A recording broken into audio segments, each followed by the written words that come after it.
El Masnou continua amb el seu mal d'ull particular i ha encaixat la sisena derrota consecutiva davant el Rubí. Els ballassans han avançat al minut 4 en una jugada de córner que ha aprofitat Ferran Vila. Amb el gol, el partit s'ha obert i s'han vist ocasions per ambes bandes. Primer, el Masnou ha pogut empatar i després el Rubí ha pogut fer el segon, però una falta ha anat al travesser.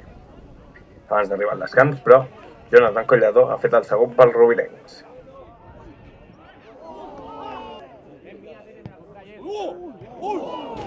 Pues bueno, he tingut la sort d'anar a primera per a Forment i fer els gols i després, però bueno, jo penso que l'equip ha estat bé, bona actitud, bona disposició, veníem d'una sèrie de partits que empatàvem, tampoc perdíem però no sumàvem, havíem sumat de 3, que és important, i l'equip s'ha refet amb ell mateix, que això també és bo.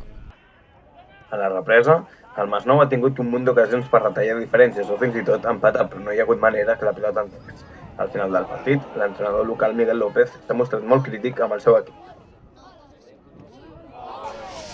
Estic molt decebut, la veritat és que així com aquestes setmanes enrere era molt optimista i tal, ara hem de buscar solucions ràpides perquè l'equip no està a l'alçada, hi ha jugadors que no, estan exprimits, ho estic veient però molt clarament i la veritat és que em preocupa molt.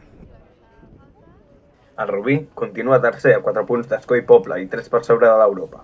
El Masnou continua el seu descens en caiguda lliure després de sumar 3 punts dels últims 24 i és novè.